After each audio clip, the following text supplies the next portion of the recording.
World News in 5. News and developments making headlines around the world in 5 minutes. World News in 5. Here on Radyo Pilipinas Worldwide.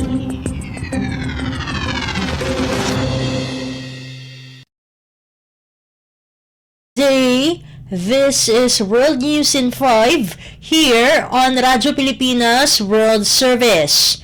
United States President Joe Biden believes that hostages taken by militant group Hamas in Gaza will be released but declined to go to details. Estimated at 240, the hostages were held by Hamas during its surprise attack on Israel on October 7th, including 9 Americans and a foreign national with U.S. employment rights. President Biden said to the hostages to hang in there as the U.S. is coming to get them. U.S. officials have been working with officials from Israel, Qatar, and Egypt in order to secure the hostages, but only 4 has been freed so far by Hamas since the attack.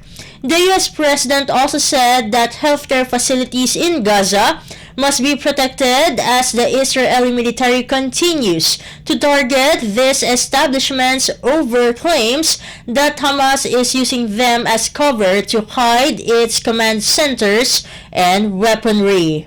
World News in 5. Here on Radyo Pilipinas Worldwide.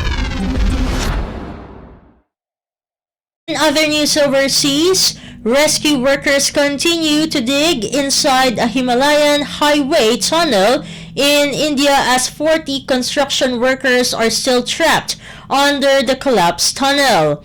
Local authorities said that all the workers are safe and healthy and have been given food, water, and oxygen.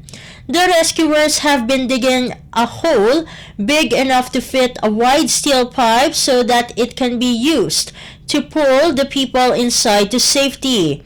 The tunnel collapsed on Sunday with close to 60 workers inside, but those near the exit were able to escape, leaving 40 trapped in the tunnel.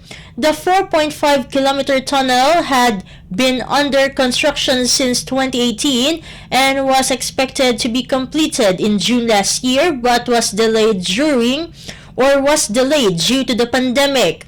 As part of the Indian government's ambitious project of connecting Hindu temples to attract pilgrims and visitors, the $1.5 billion project is seen to be completed at least at the latter part of 2024. World News in 5. Here on Radyo Pilipinas Worldwide. And news from the Philippine Foreign Service Post, Overseas Workers Welfare Administration or OWA Administrator Arnel Ignacio is scheduled to meet and greet the Filipino community in Washington, D.C. on Tuesday, November 21st. With this, the Philippine Embassy in D.C.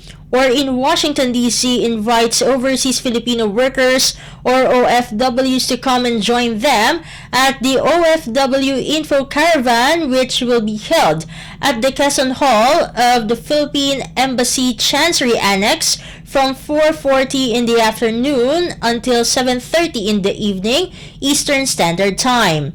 Meanwhile, the embassy is also inviting the public to visit the Chancery on the 16th to the 17th of November to view Breaking the Silent, an art exhibit with inspiring artworks created by resilient children who survived sexual abuse and human trafficking in the Philippines. The embassy encourages everyone to amplify their voices and raise awareness about violence against women and children and stand in the fight against child sexual exploitation and human trafficking. World News in 5. Here on Radyo Pilipinas Worldwide.